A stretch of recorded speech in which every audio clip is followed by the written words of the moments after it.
Modern Jesus, biblical Jesus. ఆధునిక క్రీస్తు, బైబిల్లో ఉన్న క్రీస్తు. ఈ రెండు ఇంటి మధ్యలో వ్యత్యాసం చాలా ఉంది. ఈరోజు అనేక మంది బోధకులు ఆధునిక క్రీస్తు గురించి, మోడర్న్ జీసస్ గురించి బోధిస్తా ఉన్నారు. కొంతమంది బైబిల్లో ఉన్న క్రీస్తు గురించి ఉన్నది ఉన్నట్టుగా బోధిస్తూ ఉన్నారు. మనం ఈ రెండింటి మధ్యలో ఉన్న వ్యత్యాసం మనం ఏ విధంగా తెలుసుకోవాలి అంటే, వాళ్ళ ప్రసంగాల్లోనే మనం చూస్తాము. మొదటిది మోడర్న్ క్రైస్ట్ లేక మోడర్న్ జీసస్. ఆధునిక క్రీస్తు గురించి వాళ్ళు బోధించేది ప్రేమ గురించి బోధిస్తారు. ప్రేమ గురించి మాత్రమే బోధిస్తారు. They preach only about love. క్రీస్తు ప్రేమ గురించి బోధిస్తారు. పనిష్మెంట్స్ గురించి కానీ, శిక్షించడం గురించి కానీ బోధించరు. బట్ బైబిల్లో ఉంది దేవుడు నీతిమంతుడని, ఆయన పరిశుద్ధుడని, ఆయన పాపాన్ని అస్సలు ఒప్పుకోడని దాని గురించి బోధించరు. Biblical Jesus, the preachers preach about God's righteousness. రెండోదిగా మోడర్న్ జీసస్ గురించి బోధించే వాళ్ళు జీసస్ హెల్త్ ఇస్తాడు, వెల్త్ ఇస్తాడు, ఎప్పుడు బ్లెస్ చేస్తూ ఉంటాడు అని చెప్తా ఉంటారు. మంచి ఆరోగ్యం ఉంటుంది, సంపద ఉంటుంది, ధనం ఉంటుంది, మనకి అన్ని విధాలుగా దేవుడు బ్లెస్ చేస్తాడు అని బ్లెస్సింగ్స్ కోసము మాత్రమే బోధిస్తారు. కానీ బైబిల్లో ఉంది మనము సువార్త ప్రకటించేటప్పుడు రక్షణ గురించి ప్రకటించాలి, నిరీక్షణ గురించి చెప్పాలి, సమాధానం గురించి చెప్పాలి, దేవుల్లో ఆనందము ఏ విధంగా మనం పొందుకుంటామో దాని గురించి చెప్పమని ఉంది. అలాగే మూడోదిగా మోడర్న్ క్రీస్తు గురించి లేక ఆధునిక క్రీస్తు గురించి వీళ్ళు చెప్పేవి they will never say anything negative. ప్రతికూలంగా ఏమి మాట్లాడరు, ఏది కూడా ప్రతికూలంగా బోధించరు. ఎక్కువగా పాజిటివ్గా మనం ఆలోచించాలి, పాజిటివ్గా మనం ఉండాలి, మనకంతా పాజిటివ్ జరుగుతుంది అని చెప్తారు. నెగిటివ్ అనే మాట ఎక్కడా ఉండదు. కానీ బైబిల్ సెలవిస్తుంది, పాపము గురించి సెలవిస్తుంది. నువ్వు పాపంలో ఉన్నట్లయితే వార్నింగ్ ఇస్తుంది. మన పాపంలో ఉన్న వారిని పశ్చాత్తాపడమని చెప్తుంది. తీర్పు ఉంటుంది అంటుంది.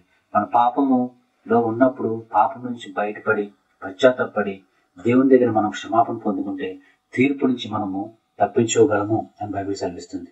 లేకపోతే పాపంలో ఉన్న ప్రతి ఒక్కరికి తీర్పు ఉంటుంది, ఆ తర్వాత నరకం ఉంటుంది.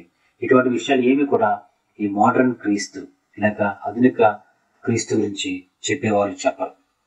అలాగే నాలుగోది గాడ్ లవ్స్ యూ.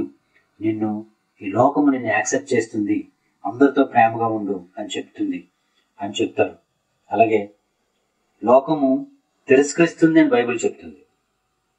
లోకము మనల్ని ఏం చేస్తుంది? ద్వేషిస్తుంది అని బైబిల్ చెప్తుంది. లోకం మనల్ని తృణీకరిస్తుంది.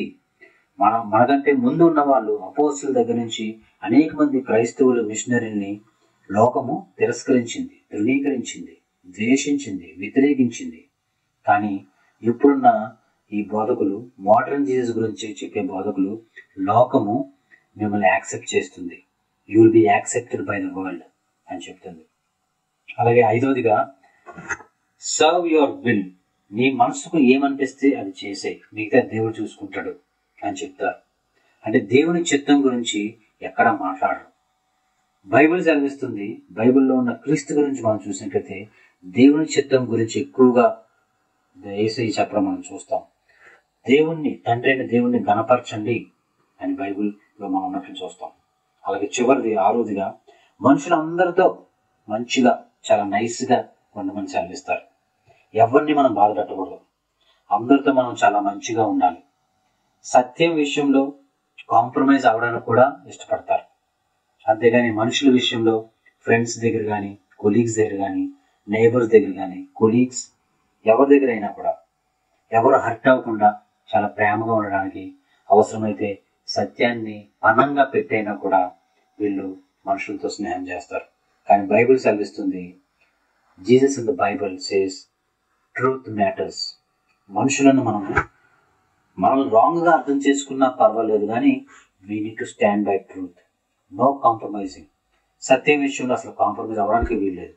లోకం మనం ద్వేషించినా, మనుషులు మనం పట్టించుకోకపోయినా సత్యం మీద మనం నిలబడాలి, సత్యం కొరకు మనం ఫైట్ చేయాలని బైబిల్ సెలవిస్తుంది. So who are we today? మనం ఇప్పుడు ఎవరము? మోడర్న్ జీసస్ లేక ఆధునిక క్రీస్తుని వెంబడించేవారమా, లేక నిజమైన క్రీస్తు బైబిల్లో ఉన్న దేవుణ్ణి అనుకరించేవారమా? Which Jesus you are following? ఏ క్రీస్తుని, బైబిల్లో ఉన్న క్రీస్తునా లేక ఆధునిక మోడర్న్ క్రీస్తునా మనము ఫాలో అవుతున్నాం? ఒకసారి చెక్ చేసుకుందాం.